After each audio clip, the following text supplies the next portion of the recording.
Here's a little truth bomb for you. Most people agree on most things most of the time. You wouldn't know it, right? We cover politics, and you would think that we're hopelessly polarized. What I am doing is protecting this country. We are on the verge of collapse. These people are crazy, I'm telling you. If you look at social media, everything you see seems to be fighting, disagreement, polarization. Shut the up, you bald. The number of people we run into who feel hopeless, feel like the country's divided, they feel so demoralized. But the thing you and I have been picking up over the last decade in our travels is there's just a massive disconnect. Like most of this country continues to be normal. We're just being duped. We're being duped by how algorithms are programmed and how, if we're being honest, kind of how media plays up conflict in politics and how the political system, because of redistricting and other factors, gives you the most polarized partisan version of the country. And when people are like, how can you be hopeful? That's where all of my hope comes from. That's where all of my optimism comes from. As long as the people still agree on most things and still are there to help out their neighbors, I feel like, okay, that's what you're going to build back from. I don't know how, but that's the base. Don't trust us, right? There's like two different tests you could do. There's the data, which we'll get to on the polling, and then there's the trust your own two eyes. What I always tell my kids, when I tell college kids when we speak to them, is forget about what I think and forget about what you think. Just think about the last year and maybe the 100 to 150 people that you've spent enough time with that you can make some appraisal of them. In almost every case, you would say 90 to 95% they seem like good people. They're normal people. They're too busy to get engaged in politics. They volunteer. They seem to give money. They'd help me out in a snowstorm. They're basically good people. And if every time I ask every person that, and they're like, yeah, that's probably 80 to 90 to 95% of people I know, that's not an anomaly. Like that is the majority. Right. You spend time with your siblings in Wisconsin, my siblings in Oregon and North Carolina. What are they consumed by? Youth sports, right? Like they coach it, they play it, they shuttle people to it, they do travel teams. Like that is their life. And that is life for much of America. And where the media has failed them is there's just not that many places where you can find out what's going on, but not have this spin on the ball that makes you think the whole country's going to shit.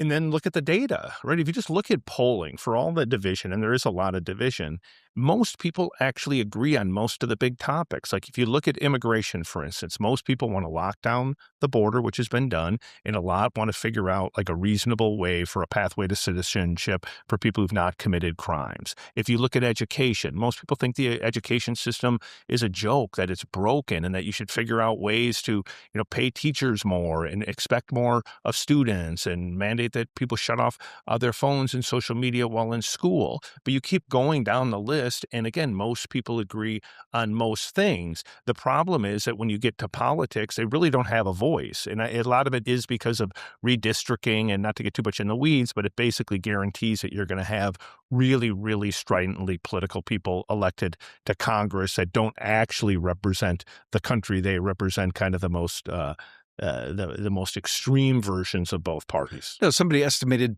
to me the other day that hardcore MAGA is 35%. I don't know how that fits with your math, but something around that, like that's a whole new way of looking at the conversations, the topic, the policies that are consuming our country. I was going to think, let's drill even deeper on that. So I agree with that. I think that roughly 30 to 35% would be hardcore MAGA. So like true red-blooded, love Trump no matter what. But that's 1/3 of the country.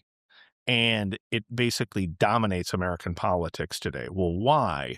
Because the loudest voices within MAGA have a disproportionate effect on what shows up in your social media feed, because they say things that play to people's emotions and they get amplified by the president who agrees with them. So now it seems like, whoa, this MAGA ideology, this Make America Great Again, this America First thing is widespread. And in fact, no, it's actually like a relatively small sliver of the country. Well, no, and picking up your point, it's not just political news. What people get for pop culture and cultural news and influencers, we're seeing the same effect there.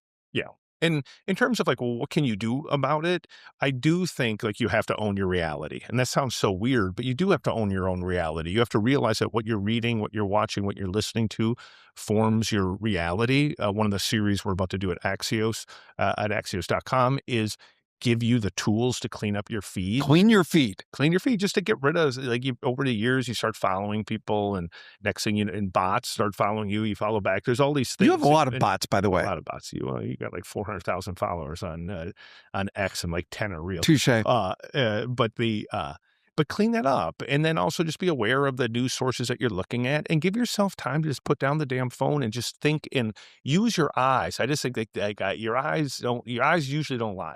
You also pulled some really interesting data on the reality that we see, cable TV, social media. We think it's everywhere, and it ain't.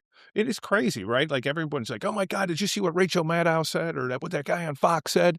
And the No answer for was the answer. 99% of Yes. everybody, no, I don't watch cable TV. Yes. Nobody Wait, watches who is it. that? Like the number of people under the age of 55 who watch it is way less than 1% of the population. And having like watched my parents and other people, I think most people watching it have it on the background while they're scrolling through Facebook on their iPad. And so no, nobody's watching it. And then for everyone who gets hopped up on X, oh my God, did you see that? I can't believe this.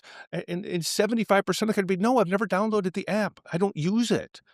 But 80% of the country does not use X on a weekly basis. And so it's the people who do, these people who are kind of terminally online and terminally political, end up having a disproportionate effect on your reality and mine. So here's a hard question. If somebody wanted to be the 80% candidate, if they wanted to be a public figure that spoke to the 80%, how do you break through? I mean, that's one, you'd have to realize that, hey, listen, it does exist. That opening exists. Most people do feel that way, even though the two parties would tell you differently. Then you would have to figure out, how do you look at every one of these ecosystems and start to speak to them and speak in their language? I just don't think most people get that worked up about the specificity of an individual policy. I think most people want a great country. They want great schools. They want healthcare they can afford. They want government to leave them alone. They don't actually want this drama. Yes, like a couple people, and like, listen, we live in the drama, but like it's our job. But like most people, like, no, I want to go to church. I want to go help my kid. I want to go coach Little League, as you said. They just don't want this crap. And I think if somebody at some point speaks to that, that's a massive, massive opening. And that allows you to also think differently about politics. And that's the lesson of Trump. For anyone who thinks, wow, nothing's possible. Like, no, anything's possible. He took basically a very conservative free market party and remade it almost overnight in his own image. One man in a couple of years changed a party formed over decades. If I could give one piece of advice to anybody, is just get out and talk to people. Turns out other people are more like us than the people shouting on TV. If you're curious and you ask people why they think the things they do or what they care about, you start to discover that people aren't as weird or corrupt or polarized as you actually think. People have lost trust in institutions and media, but they really trust their neighbor. They really trust their friends. They trust local leaders, and they trust their specific employer. So as we're going to rebuild society, and I think we will be rebuilding it in an AI era, the number one thing you can do is like get involved and just listen. Talk to people. Way I like to do it when I'm visiting somebody is I say, what are people around here stirred up about? People are always stirred up. What do people around here care about? And spoiler alert, it ain't tariffs.